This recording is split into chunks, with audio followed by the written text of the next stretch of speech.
திருவள்ளூர் ரயில் நிலையம் அருகே சரக்கு ரயில் தடம் புரண்டதில் 8 மணி நேரத்திற்கும் மேலாக ரயில் பெட்டிகள் கொழுந்துவிட்டு எரிந்த நிலையில் பல மணி நேர போராட்டத்திற்கு பிறகு தீயணைப்புத் துறையினர் தீயை அணைத்துள்ளனர். இது தொடர்பான கூடுதல் தகவல்களை எமது செய்தியாளர் ஸ்ரீராமிடம் கேட்கலாம். ஸ்ரீராம், வணக்கம். இது குறித்த மேலும் விவரங்கள்.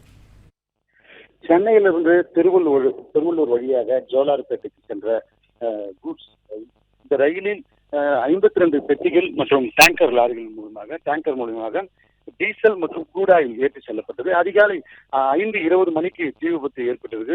ரயில் தடம் புரண்டதாக கூறப்படுகிறது. இருப்பினும் அதன் விசாரணையானது நடைபெற்று வருகிறது. 15க்கும் மேற்பட்ட வண்டிகள் காஞ்சிபுரம், திருவள்ளூர், சென்னை மற்றும் வேலூர் உள்ளிட்ட பகுதிகளில் இருந்து 15க்கும் மேற்பட்ட தீயணைப்பு வாகனங்கள் மூலமாக நீர் மற்றும் சோம் அதனை கலந்து அடித்து அந்த தீயை கட்டுக்கொண்டு வந்தது. அந்த தீ என்பது காலை முதல் கிட்டத்தட்ட 5 மணி நேரத்துக்கு மேலாக அந்த தீ கரும் புகையாகவும் அந்த மாசற்ற திருவள்ளூர் ரயில் நிலையம் காணப்பட்டது. போராடி கிட்டத்தட்ட 100க்கும் மேற்பட்ட தீயணைப்பு போராடி 8 மணி நேரம் கழித்து தற்போதுதான் அந்த தீ கட்டுக்குள் கொண்டு வரப்பட்டிருக்கிறது. அந்த 17 பெட்டிகளில் 4 பெட்டிகள் அந்த டீசல் இருப்பதாக கூறப்படுகிறது. மீதமுள்ள 13 பெட்டிகள் அந்த க்ரூடாயில் இருக்கிறது.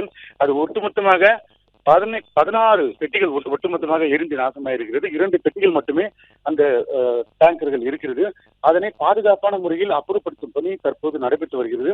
அந்த பணிகளை மேற்கொண்டு அந்த 4 தடங்களிலும் இருக்கக்கூடிய தண்டவாளங்களை அப்புறப்படுத்தி அந்த டேங்கர்களை எடுத்து செல்வதற்கான பணிகள் நடைபெற்று வருகிறது.